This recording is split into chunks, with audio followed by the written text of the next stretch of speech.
There was a time when the internet felt like a promise. A place to discover, to connect, to be heard. We did not lose connection. We lost trust. Today, information moves faster than ever. But trust moves slower. We are more connected and more divided. But what if we could begin again? What if privacy came first, built on openness, Protected by privacy, designed for people, built in Europe? for the world? This is W. Welcome. We saw a post from Elon Musk on X saying, I want to eliminate the European Union.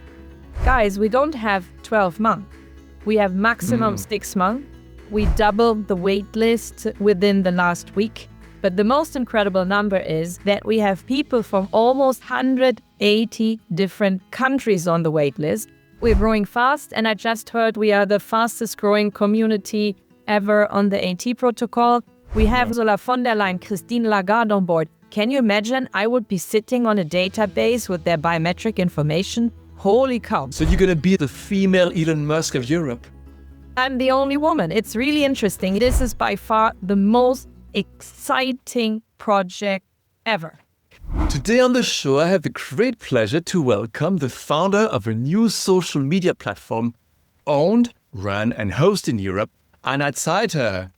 How are you doing? Have been a couple of busy months and weeks. Why that? Probably you heard that we launched the public beta version 2 weeks ago in Brussels at the Brussels Press Club. There was a big event, over 100 journalists, and we announced the first users. And among the first users, probably you heard the European Commission, the President of the Commission, the European Parliament, the European Council, the European Central Bank with the President, and media companies, media outlets as well, and people like you and me. So very exciting times and busy but good. But how did you manage to pull that off, to have all these people join your social media? Somehow I feel there's a big momentum in Europe right now. People are looking for alternatives, especially in the space of social media. European tech sovereignty is a big topic.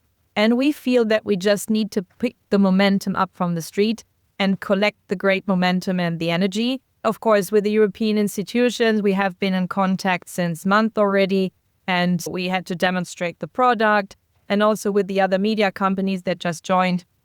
This is, of course, not that something would pull off in a week. We had intensive discussions since beginning of the year, but we see a big momentum. And only to mention a couple of numbers, we doubled the wait list within the last week. So it was before the launch, 55,000 people on the wait list. And 1 week after the launch, we had almost 120,000 people, which is incredible. But the most incredible number is that we have people from almost 180 different countries on the wait list. And this is a big surprise because we thought, this is made in Europe, maybe from 20 or 30 countries, that's it. But 180 is a different ballgame. And that actually shows that there's a big interest and appetite globally for a new social media platform. And how did that come? Because you saw that it was the right moment. But were you already prepared? Did you already have this in your plans? Or you thought, wow, there's an opportunity here, let's jump on it? Yes and no. So I had my personal moment of awakening last year during the Munich Security Conference when J.D. Vance came to Europe and gave his famous speech. And I think many of us thought the same. Now Europe needs to stand up. We need to pull our energy together and be more independent, not just from a security and defense perspective, also from a data and media perspective. I'm a media lawyer by training. I worked for over 10 years as a data protection officer for eBay, and I have a PhD in free speech. So I thought, okay, let's not only speak about geopolitics, defense, and security. Let's think a couple of steps ahead. Data is also a big lever for global economics, so Europe needs to be also independent from that perspective. And then I thought, after this speech, Europe needs to stand up, and then I was looking for allies in Europe, looking for other people, friends, contacts who think the same. And I was like, guys, we need to do something. And then I got introduced mid last year to Ingmar Renzo from Sweden. And he had actually the same idea. He thought we need to build a social media platform, a major player in Europe that can compete with X. And then we sat together, we're like, this is a pretty bold plan, but let's try it.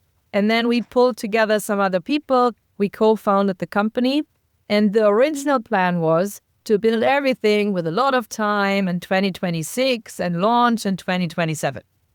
But then at one point, we were sitting together in December last year in Stockholm with the co-founders discussing the plan. In the middle or during the dinner, we saw a post from Elon Musk on X saying, I want to eliminate the European Union. And following afterwards, there were European politicians complaining on X about X and the fact that there's no alternative to X. And then we looked at each other and we were like, guys, we don't have 12 months. We have maximum 6 months. Then we decided to give up Christmas holidays, skiing holidays, weekends, Easter holidays. And then we pulled up the product timeline because we want to present something to the Europeans before the summer break. Because we all love Europe and we feel like, Europe is always on summer holidays for a couple of weeks. And we thought if we miss this time slot in June, it will be probably September. And this is too late. And I think the timing was exactly right. We saw the writings on the wall. We acted as quickly as possible. Of course, people are complaining now, it's only a beta version. There are bugs in it. But guys, we gave up all our free time to build this and give Europe at least something. And we're improving as we go. And that's what it is to be an entrepreneur, especially in tech. Even the multi-billionaire companies, when they launch their products, very often they are far from being polished, right? I was lucky enough to get access to your social media. So I was logging in the past days. I tried, I would have feedback, but I like the fact... later. But what's your impression? What is your first impression? Yes, it looks like a social media. There is content. I still haven't managed to prove that I'm a human. So I submitted my passport ID. I have some questions on the process there too, but I couldn't wait. I wanted to be among the first ones to click the create post button. So I'm frustrated, Anna. I want to create my post there. So we will medicine. I will sort that out later. We want to have you on board. Cool. No, but it looks cool. It looks nice. It's on the right track, and I like the spirit also. The fact that you're really going for it the entrepreneurial way, the opposite of what people expect from Europeans. So that's cool. Yes, exactly. And I think people were, I don't know, surprised or shocked at the beginning about the very bold PR. So we went to Davos and announced that without having a product yet. And the bold, it's W, the letter, which is by coincidence in the alphabet before that. Just a coincidence. And people were a bit surprised. But I received so many emails saying, haha, you give back hope to Europe, you give back pride, and we can do that. And Europe can be innovative and Europe can claim back the territory. And it's actually cool to see. But this PR was, of course, on purpose because we thought it's actually something cool to do. We also wanted to show, look, there's fun and witty people in Europe who can pull things together and move fast and quickly. And I was wondering, you call it W, but you could have called it tweeting. That word is probably available by now. Tweeting? So we discussed that. How is it a tweet called on W? And we decided recently that's called a wheat. Of course, not with a D at the end. It's called a wheat. Yes. But I'm already looking forward to seeing the memes. Your favorite said, share the wheat. No, share the wheat. And we decided that's the most obvious choice to go from tweet to wheat with a W. But let's see if we can establish that term in the market. But what about then the difference? Because I see your point. All right, I see your reaction. I can subscribe to that. But what makes your social media different from any other? Yeah, good question. So first, and he said, we verify users as humans. Users also have the option to join without verification, but then they have limited functionalities.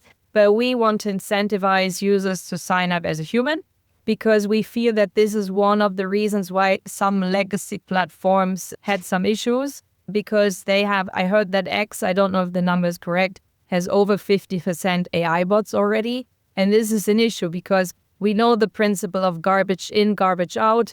the more you feed AI bots with hate speech, the more it will be perpetuated. And this is why we thought this is one thing we want to make different. And second thing, we are built on the AT protocol. That means we can connect with other platforms, but our infrastructure is hosted in Europe. So that's the second difference. And the third difference, very important, we want to offer Europeans European relevant content. Because sometimes I feel when I'm reading stuff on X or on LinkedIn, that's very US dominated, or TikTok is very China dominated, which there's nothing wrong with that. But sometimes I feel I know better what's going on in San Francisco and in Silicon Valley than I know what's going on in France, in Poland, in Austria, in my neighboring countries. And I think in times where Europe has to be more independent, it's important that Europeans talk to each other. And we are providing this platform with news from Europe where people can interact. But of course, we are open to the world. We can still connect with people from Canada, US, Latin America, Africa, Asia. But we also need to have a platform which is a bit more European focused. European focused, but how do you do, for example, for the algorithm? Because that's the key, right? When Musk bought Twitter at that time, I suddenly started getting news from Musk while I had not registered I didn't want to follow him. How do I know that you will not do the same thing in a different way? Can I see your algorithm? I want to check what's going on there. Yeah. So good question. We want to do things differently than X. We want to bring people out of their filter bubble and create the public square again. Of course, people have the choice. They can still follow other people.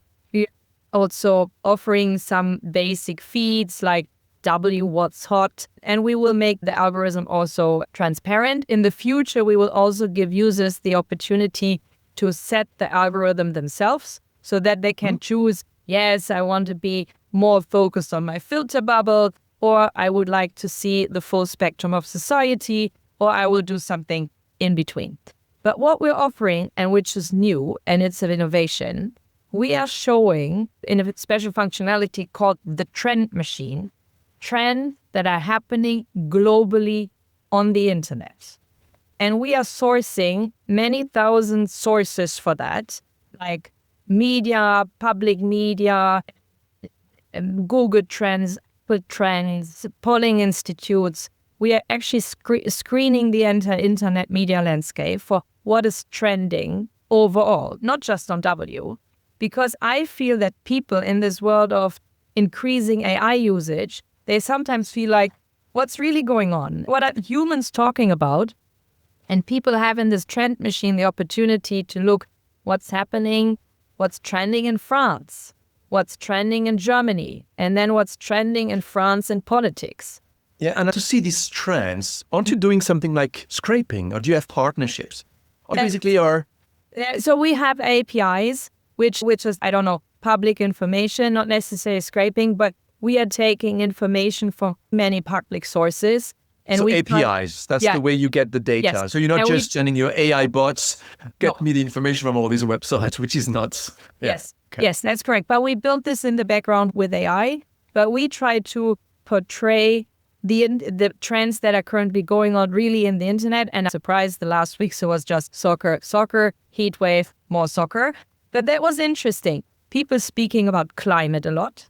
That was a surprise because sometimes we hear in the media, especially in the US media, climate is not such a big topic. Okay, climate change is here. There's not so much we can do about it. Oh, that's not true. When you follow the public debates, especially in UK politics and European politics, there's a lot of debate around climate, heat wave, weather phenomena. What can we do about it? This is really interesting. And this is something we can add to the public discussion, public debate. Look at the real data. Don't always believe what one media outlet is telling you or two or three.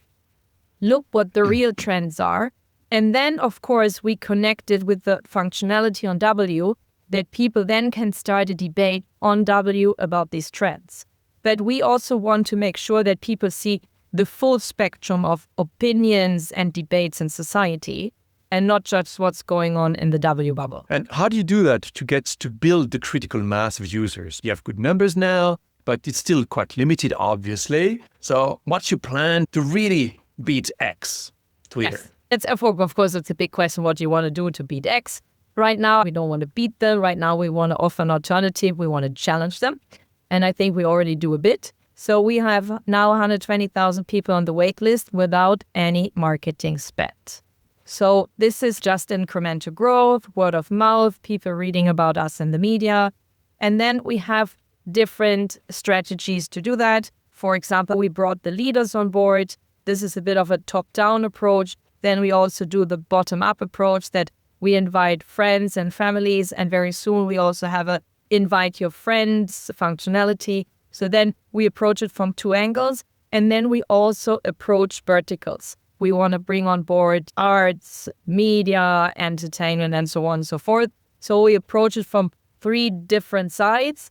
And then we are also partnering with media houses, as you've seen in the media already on the platform. And they also bring their users on board. So I think it's a multi-pronged approach.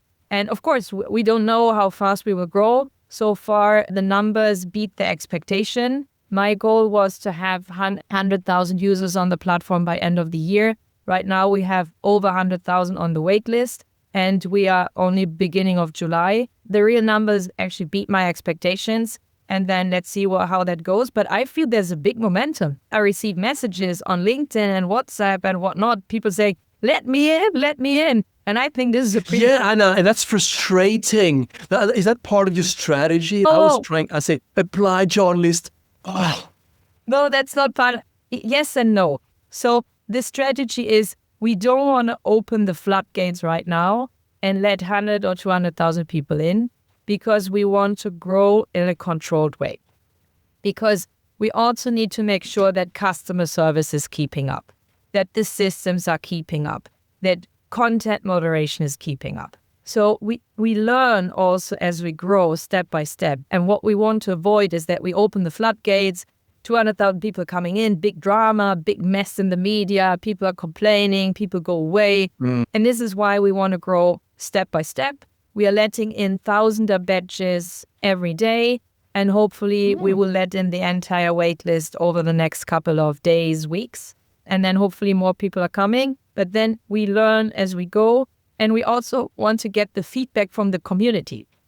Because sometimes we think this functionality is super important. And then the community tells us, oh, this other functionality is super important.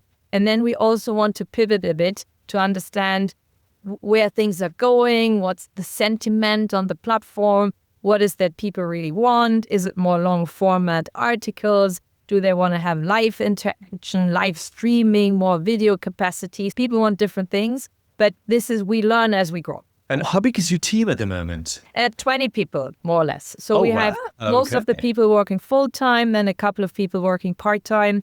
Very soon, we will also start with an ambassador program where we, hire or appoint ambassadors across Europe because we have so many people like, I want to bring the Baltic states. I want to bring Czech Republic. And these people they're so valuable because we want to bring them on board. And whoever is enthusiastic to help us, please do. And we want to support that as well.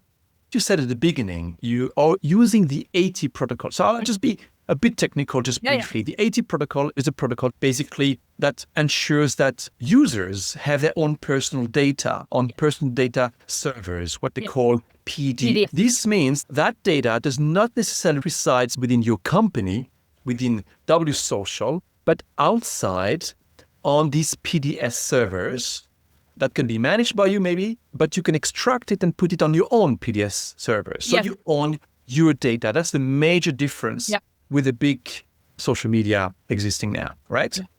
There's also other things. We have our own PDS. So we offer users, of course, to host the data with us. The data is hosted in Finland with UpCloud. On purpose, we are not using American tech in the background, not Amazon Web Services or Google Cloud. So we keep that data on European soil. But of course, the AT protocol is an open standard, it's open source, and it's interoperable. So that means that users can also say, I'm taking now my account and I'm moving to Blue Sky.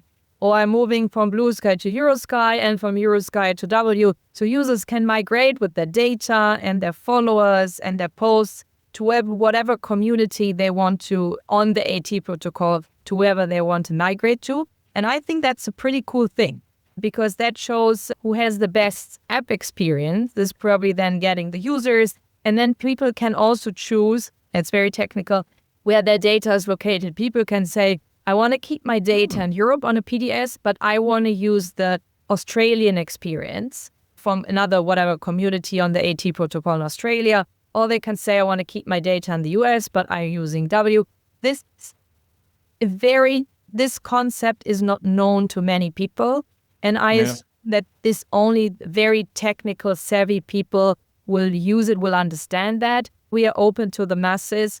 I would assume that 95 or 99% of the people, they will use W, have their servers then of our users. Use W, have their data on our servers. But of course, there's also the opportunity to migrate the data to another PDS or using another service on the AT protocol. This is very technical. I have to say, I'm also still learning the entire functionalities of the AT protocol. This is also new to me, but I think it's a great community to be part of because we are growing together and we are adding more diversity to this entire AT protocol community.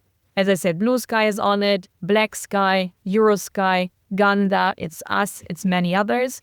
Of course, Blue Sky is the biggest player, but if we can add more European voices to that and European diversity, I think that's a good thing. I'm also new to the PDS and to the ad protocol. I love tech, so I looked into that and I think it's exciting because if you have your own community, a little website where you have users, you could even plug into the ad protocol. So it opens doors. That means we are not in silos anymore in these big social media locked in, but it's open. Yes, it's open and it gives control back to the users. And this is what I like, that users have their data. They are not locked in like with X or with Meta, they're locked in. No, here they're not locked in. They can decide, oh, I don't like W anymore. Another app is offering a cooler experience or that's more fitting to my needs or my wishes, my preferences. Then I can take all my followers, my content, my posts, my comments, and move to that other platform. So do they disappear from the first platform? Or can you just say, actually, they still stay on your platform if I don't want to remove them, but I can also go to Blue Sky and others? So I cannot answer all the technical questions, but what we did, for example, we migrated some European accounts, European media accounts from Blue Sky over to W. So the accounts were migrated with, I don't know, 100,000 of posts and followers. That worked well. And so I think main reason for them was to stay then in the European ecosystem and not in Blue Sky. This is part of this anti-European tech sovereignty movement.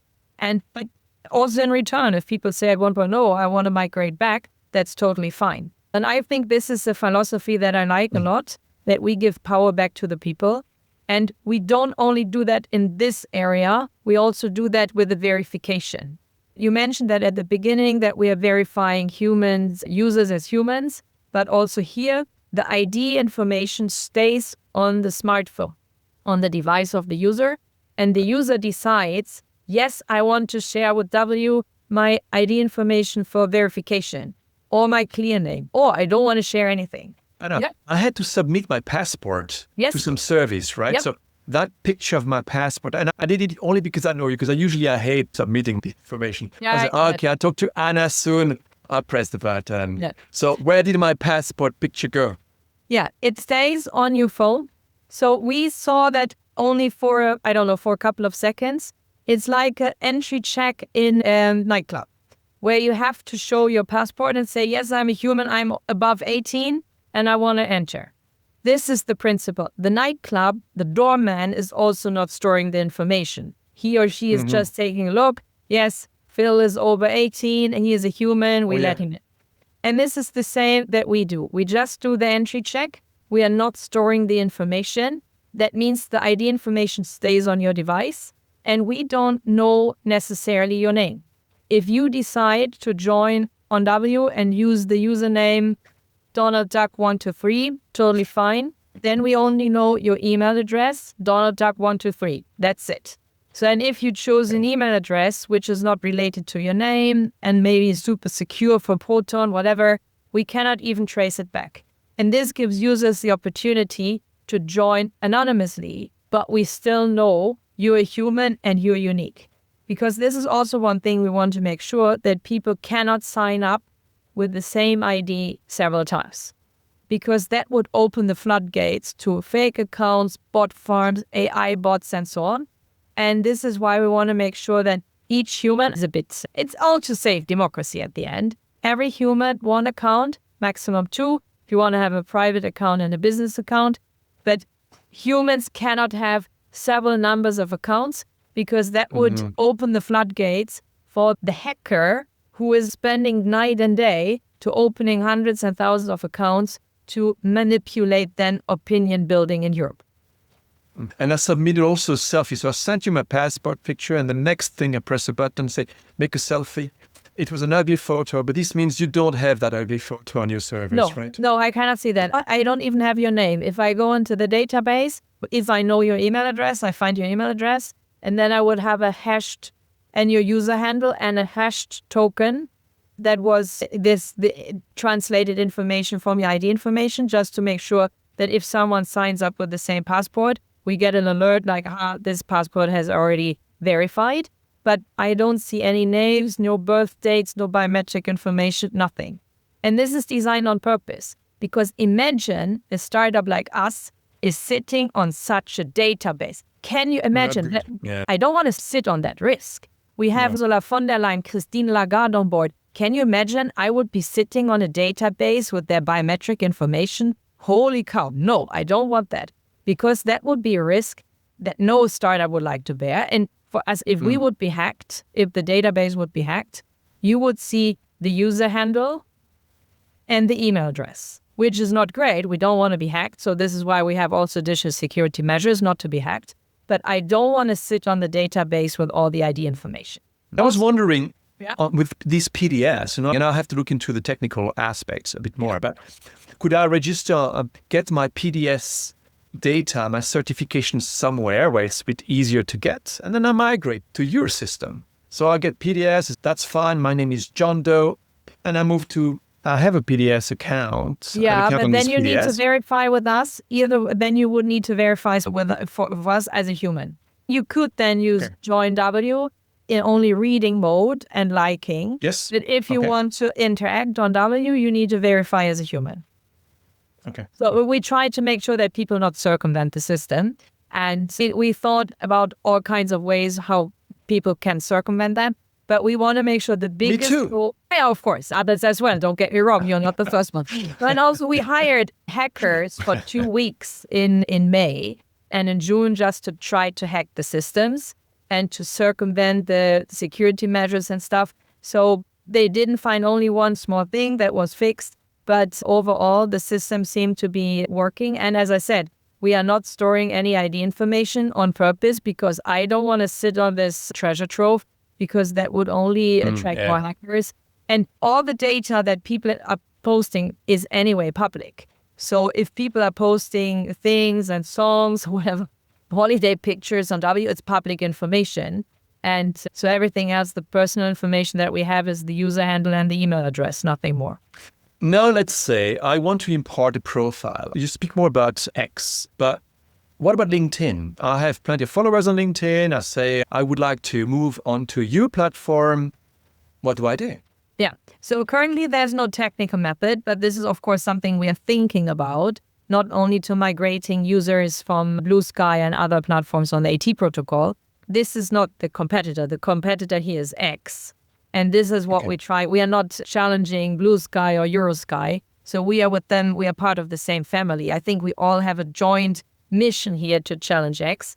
And this the AT protocol people. I think so. I don't know if this is public, but I feel AT protocol, of course, wants to offer an alternative to legacy. I call it legacy platforms. And we feel that we are part of the same family. Of course, at one point, it would be amazing to have a technical tool to migrate accounts at scale from X or LinkedIn over to W. We are not there yet, but this is definitely something that people are asking us about. And you mean, because I haven't looked into that, but I can import my followers, at least the link to these followers. So how could something like this work? Migrating accounts from X or LinkedIn? Let's say X, for example. Of course, there are European laws, as you probably know, under GDPR and DSA called data portability, where you can say, okay, I would like to port my data from provider A to the provider B. I worked with these laws a lot during my time at eBay. I felt that these data portability rights, which means users can take their followers and their data from one service provider to another, I did not feel at eBay that was a big thing. Because I felt in Europe we didn't have the competition yet, or the providers yet, where you say, oh, I want to move my data from, I don't know, LinkedIn to the European competitor, or I want to move my data from X to the European competitor. The interesting piece is now slowly we are having competitors in Europe. So I could see a scenario where these rights will be exercised more, and people will say, hey, I would like to transfer my data from X to W, would be amazing.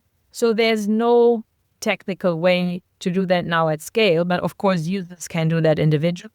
But it would be, of course, amazing if something like this exists. But first things first, we need to focus on the waitlist now, to onboard everyone from the waitlist, to make the product stable, very appealing, bring media houses on board, and then we can think about, okay, who to attack next and how to bring users on board at scale. And of course, X users are a target, but also people, honestly, that already left X and people who gave up social media entirely. So these are huge user groups that said, oh, I already left X. They're probably on the daily basis like I do.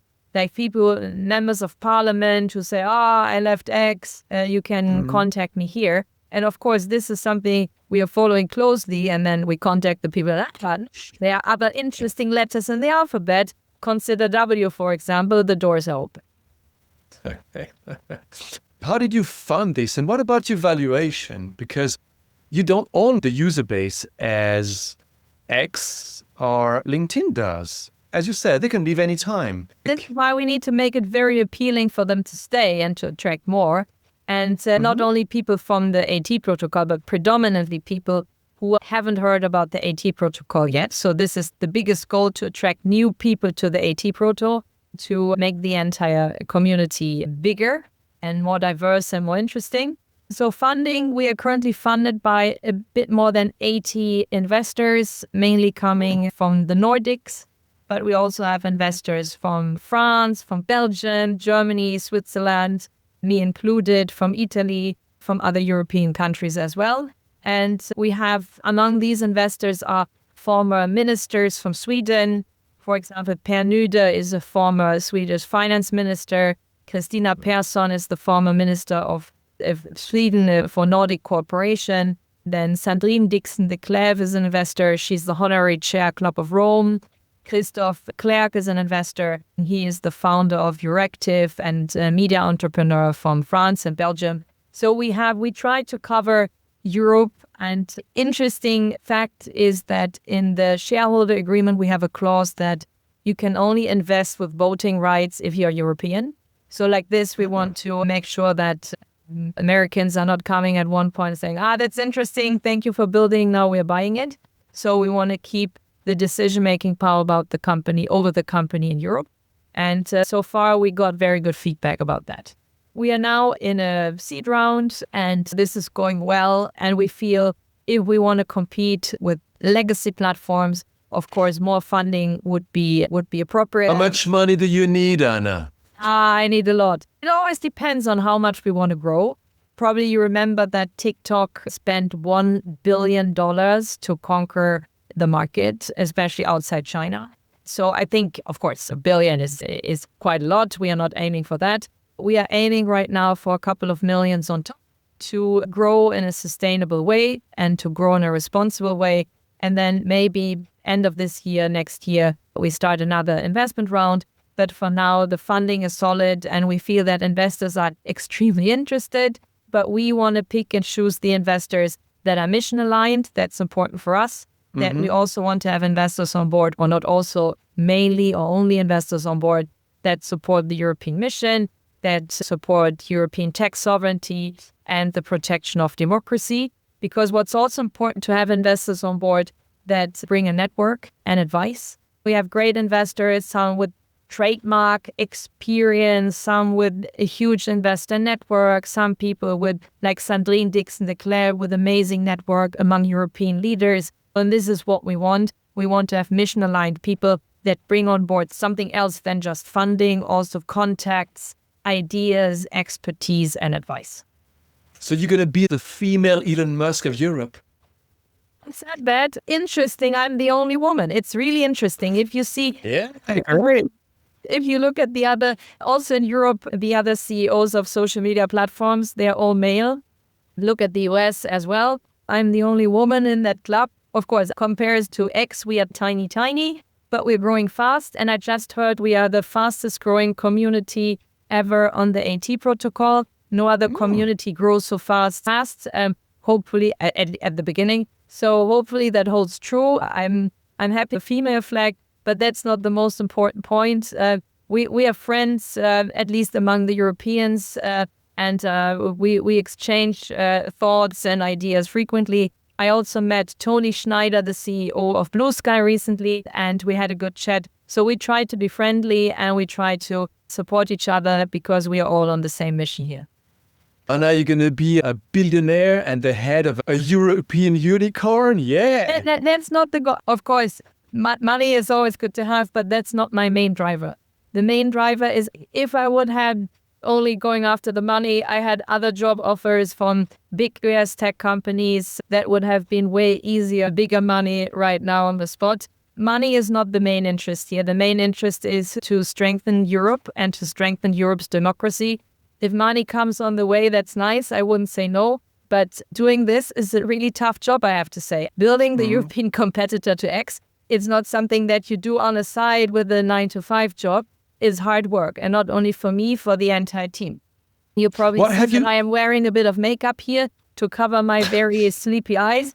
But if I wanted to have a nice life with a lot of money, I think I would have chosen a different career path. But this is by far the most exciting project ever. I feel like being in a movie, and sometimes I talk to journalists and media like you, I talk to TV stations, I talk to impressive leaders, policymakers, I also talk to haters. That's also interesting to talk to them. This is what I do frequently. Whenever I face hate in the media, I reach out to these people directly. I reach out to them and ask them for a conversation. Most of the time, it's really interesting to understand their perspectives. I feel I learn in this journey in 6 months more than I learned, I want to say in the 5 past years. So money is not the main driver. It's the purpose. It's the bigger goal. And it's a fun but very tough ride, I have to say. And one thing, these big networks, they've learned a lot. There's a lot to know. You speak about moderation. You speak about acquiring new users, about financing. So I have plenty of questions here, but what have you learned from them? Did you get lessons learned from their mistakes? Yes. And this is what we tried on purpose from the beginning to take a step back and say, hey, okay, now we see 15 years of social media. What went well? What didn't go well? What can we do better? And we feel that human verification is one of the key factors. Of course, it would be easier for us not to do this human verification and just open the floodgates. It would be so easy. We would already have 200,000 people on the platform. Easy. Within a couple of days. But then think a couple of steps ahead. Then we would have the bot farms. Then it would be very difficult to get them off the platform. And this is what we currently see with Reddit, for example. Reddit, the CEO announced a couple of weeks ago that they are also asking for human verification of suspicious accounts. They cannot do it because their platform is already so big for all accounts. Imagine they're also asking all Reddit users to verify with a passport. Holy cow, that will never happen. But they're doing it as well. Medium, the TikTok challenger from Germany, they're doing the same. They're also asking all their users for human verification. Spotify is doing the same. So they're asking now artists and musicians and contributors, creatives, also for human verification. And we don't do anything else. We just want to verify the users who share content for human verification. And we feel that there are other ways to do it, like, hey, click here. I am a bot. I am no bot. But seriously, AI agent and bots are smart enough to answer that question in the for them right way. And also this, Oh, I need to count on 9 tiles the motor scooters or the traffic lights. Come on, let's be serious. This is not enough anymore to distinguish a human from a bot. The only thing that a bot doesn't have is a face and a passport. And we cannot just take the picture of the passport because your kid, my kid, could steal the passport, could sign up. You can steal the passport from somewhere else. And this is why we need to check the passport and then the check if the passport is actually registered with a public registry and the face scan. And this is how we make sure that we have human. And we can also do age gating. We don't want to offer the platform to young teenagers. Maybe we reduce it from 18 to 16 at one point. I assume that most of us have kids. We know we want to keep them away from social media as long as possible, at least in their younger kids and younger teenage years. I don't want to debate about that. I'm also not offering a platform for doom scrolling for hours and hours, for crazy makeup tutorials. This should be a platform where humans have meaningful interaction, participate in the debate, and this is not about doom scrolling for hours and hours. This is something. But that sounds really good, Anna, that you don't want to get us to scroll all the time. It's quite addictive. But how do you make your money at the end of the day? I have an answer. Yeah, I think this is a good point. Many people ask that. How do you want to make money? Yeah. Of course, at one point we will monetize with advertising, but I can tell advertisers, on W, you advertise to 100% humans.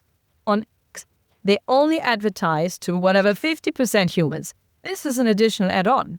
So the downside or the disadvantage that I have on one point, because I don't want to make the platform so sticky and I don't want to say toxic, but so addictive, is balanced at the other side with the fact that we have 100% human. And this is something beautiful. We can start from scratch. As soon as you have a couple of million users, it will be very difficult to do the human verification retrospective.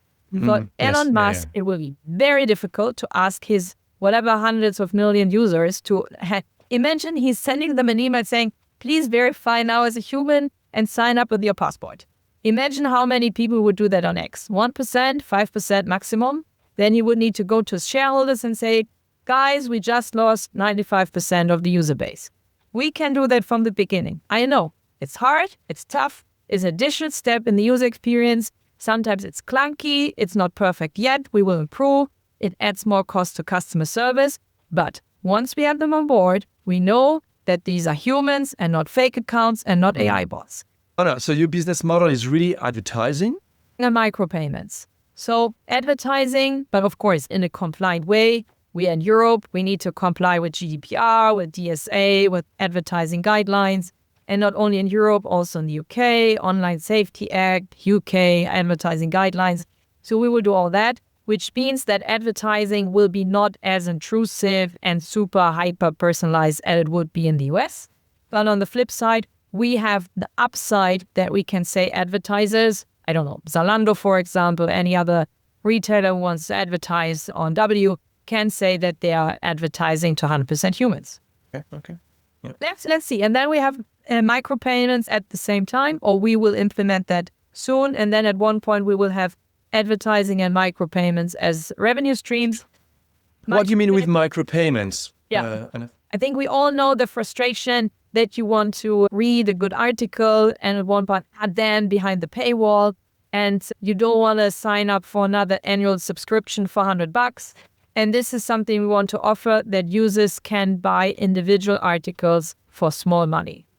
This gives users flexibility. Imagine you read a good article at Le Monde, for example, or Figaro, whatever, at a French newspaper, at a German newspaper, suddenly add them behind the paywall. And especially young people, they don't have the money to buy 10 annual subscriptions. And they don't only want to stick to one media outlet. They want to have a bit of variety. And imagine they can upload 20 euros, and then they can decide, okay, I buy this article for 50 cents with the Spiegel, I buy this article from Politico for, I don't know, €1 or whatever. And this gives people flexibility. This will attract new user segments, and this gives a revenue stream for us and for the media houses as well. And will you have these kind of rules where you say, okay, 4 posts from your network, 1 advertising, 4 posts from your network, 1 advertising, something like that? And of course, at one point we will have that. This is all bit mid-future. we will not start with advertising this year, maybe end of next year. So advertising still needs to be built out, and we are working on the partnerships right now. But of course, then we will have that. Then we would need to define how often we will display advertising, what's the right amount, not to make it too advertising heavy. And then we would need to balance that. But we have experienced entrepreneurs on the W team who've done that in the past, who were in the space of marketing and advertising tech. And then we will build that out over the next couple of months and we'll launch it probably end of next year. Do you have people who worked in big social media before? We have people from Microsoft on board. We have people on the advisory board from Twitter, former Twitter. We have two people from eBay, people from Ericsson on the advisory board are more people who worked for eBay, for Google and for PayPal before.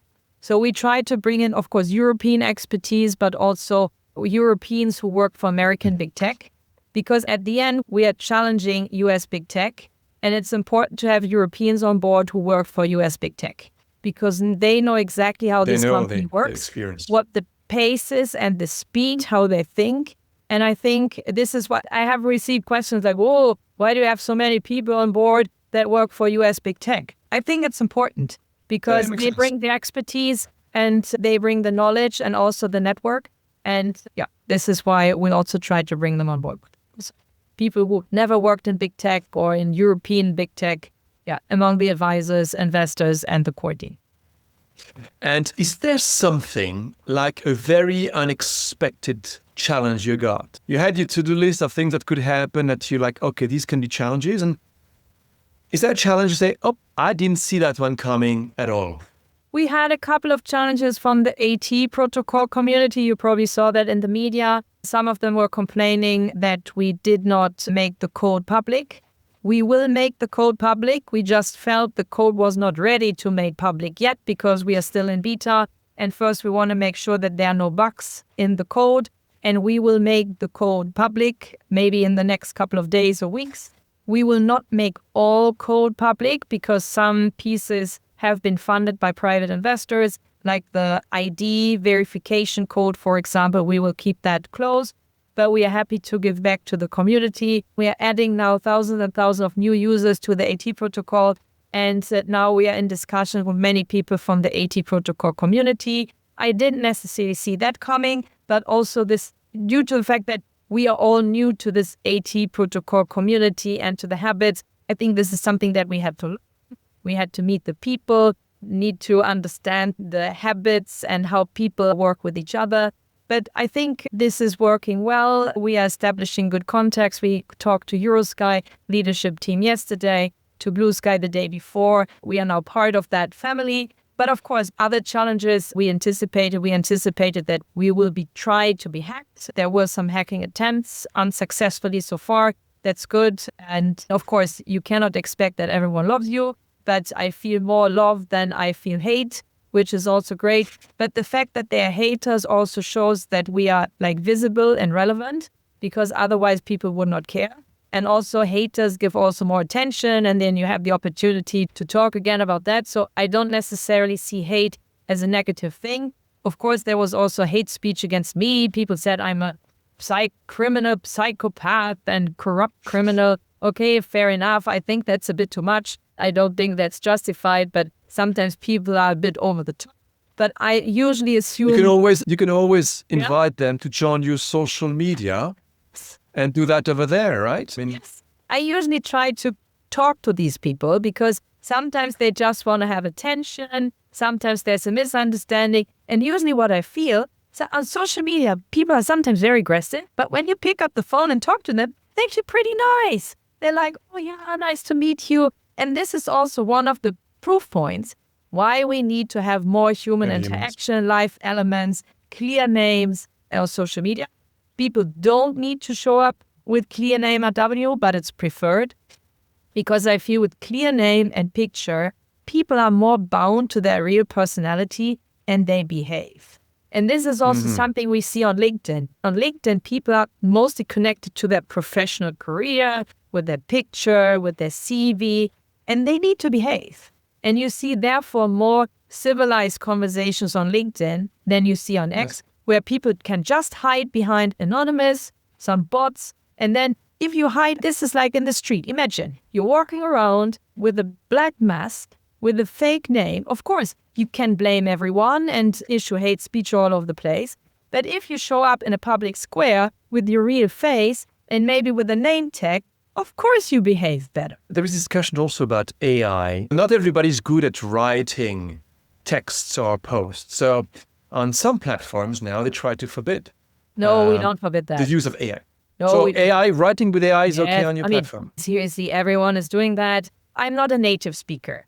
If I create a post and sometimes I'm like, I want to do this grammar check. If this is really good English, can I say that word? Of course, sometimes I also run it by an AI tool to check if the grammar is correct or if this word was the correct whatever verb in the past tense. Of course, we don't want to forbid that. We are pro free speech.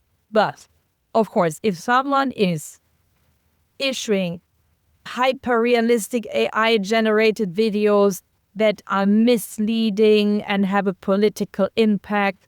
For example, as we saw a couple of months ago, there were some videos on social media about American troops that are entering Greenland already, hyper-realistic. You could see US troops on the ground walking in Greenland, super hyper-realistic. That could have caused the Third World War. If some imagine Danish officials would have thought, oh my God, it's happening. US is invading Greenland. That could have caused a lot of trouble. This is happening on the platform, and I feel something is highly misleading or the source is not correct or something it's really impactful and it could have a real impact on democracy. Then we would filter that. We would mark the post. Maybe we would take it down with a warning. So these are things that are dangerous. But if someone is improving their grammar in a foreign language with AI or improving some pictures, fair enough. If people want to say the earth is flat, they're welcome, whatever. I'm pro free speech. But if someone is misleading for the public debate or is dangerous, then I think we need to take it down, or is violating any laws. We also don't want to have pornography on the platform. I think then we need to take action, and we will. And what about a topless woman? Is that okay over there on the platform? We don't want to have pornography and some nudity, so we will filter that out. We had that a couple of weeks ago where we had explicit gay porn on the... I don't know how that came in. We had to filter I'm not that speaking out. about porn. I'm speaking about the nude human body. Yeah, so What's your take on I that? think we don't want to have that because sometimes it will be... We did not have these edge cases yet. And this is also one of the reasons why we want to grow step by step. I assume we will take it down, or we would give a warning, probably we would take it down. But there are, of course, edge cases. I don't know, an act picture painted by someone is something else than having a young girl nude or partially nude. So, of course, there are always edge cases where you can debate, is this still AI-generated content, or is this misleading? Is this dangerous for society? Facebook, for example, they have entire teams that are only working on these edge cases. We have a team of 3 people internally. We engage 2 law firms in Europe, a European one and a UK law firm, to help us with content moderation so that we keep up our decisions up to, recent court decisions, guidelines. So I stick to the law, and that's our approach. I don't want to do anything on top of that.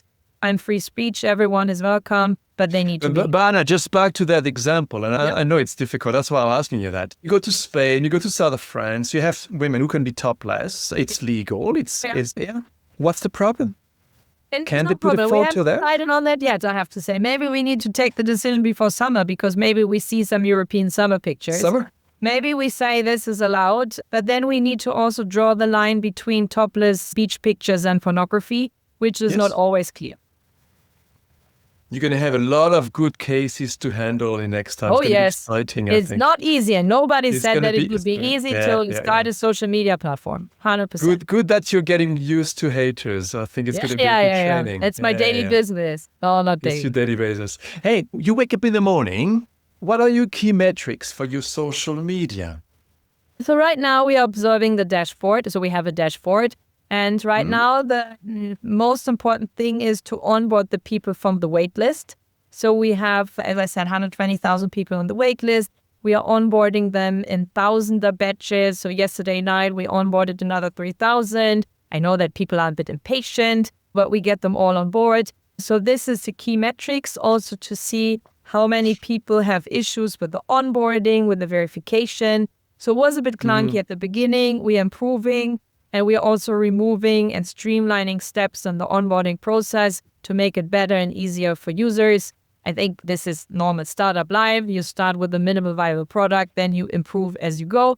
I observed the people who we are onboarded on the waitlist. Waitlist is growing incrementally, which is great. Then we also focus on customer service to see how many people are happy after the first contact, how many problems could we resolve. If we also see any new issues at customer service, this is also important to understand. If there are any new problems coming up in customer service, we didn't hear about that yesterday. Or if some problems are slowing down, so that means we did something right. Then I also observe if we receive any legal claims. We haven't received any so far yet. So if there's any, they will come for sure. Everything will come. We are prepared for that. But so far, we try to also count the number of service requests and then compare to the number of users we have. We also try to track in what step of the onboarding process of the experience they call us. Is it more the onboarding, or is it more the verification, or is it more the experience on the website? So these are the metrics right now. First step right now, just get everyone from the waitlist on board, and then we go from there. But these are the metrics, and I watch it daily, like almost on an hourly basis, to see how many users are. If they're and also interesting to see how many users want to verify or not verify. Some don't want to verify, but they want to verify later. So it's very interesting to see, but it's still very early stage. We are tracking that since 2 weeks. And we also see that there's always an increase in the waitlist after an interview or after media coverage. And then we see what about the scaling? Huh? What about the scaling, like your platform? Like you said, you're hosted in Finland, right? Scaling is not an issue. You just add more virtual boxes or virtual servers? Yeah, this is what we discussed with UpCloud from the beginning, that this should be a flexible model where we can add additional server capacity as we go. And as soon as we hit another limit or think we will hit another limit, then we will call them and say, okay, please add more capacity. And this is what we discussed with them from the beginning, because we plan to aim high. I don't want to say that we will have 1 million this year, but at one point we need to think about server expansion. But this is why we also chose UpCloud from the beginning, because we thought they're a good, flexible partner, very reliable, European hosted with the capacity to grow together with us. The Finnish style. Yes. We're nearly at the end of the discussion. What is your take? Is there anything like in the future, like virtual worlds? What do you think about virtual worlds, blockchain, I don't think stuff like that? I don't think so. Good question. So I feel there was like this, what was it called? Second Life, or then the metaverse. Yes, Second Life didn't take off. And there's one interesting learning I took away from Silicon Valley last year. That's what we saw at eBay and also at other companies. People are tired of just interaction with AI bots. People want to have human and live interaction. So everything that has a live element is going currently through the roof. And probably you heard that Netflix is also betting more on live events, big live shows, live concerts, not only with 20,000 people, with 100,000. So people again want to have this feeling of community, human interaction, physical belonging. And this is why we can build, hopefully in the digital space, that we can give people this feeling of only humans. Hopefully soon, at one point, we have live elements on the platform, maybe debates, and this public square, real life trends, and in real time. This is what I think. And this is also a reason why this metaverse thing from Meta didn't really pick up. So now we're coming to the real last question, Anna. Bring it on. What can we wish you for the next 2 years now? You can wish me a lot of happy users. You can wish me a lot of fun on the platform. You can wish, that the Europeans team up and stand up. And I think I see that momentum already, not only from users, from politicians as well.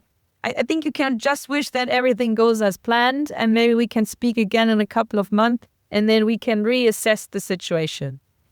Okay, Anna, then I wish you happy users. I wish you a lot of fun. I wish you an amazing scale up and a beautiful social media for Europe. Thank It's you. a great pleasure talking You. to you, Anna. Thanks for listening. If you enjoyed this episode, please like it and subscribe to our channel. Do you struggle to capture and share the knowledge of your experts? Contact us. We'll love to hear from you.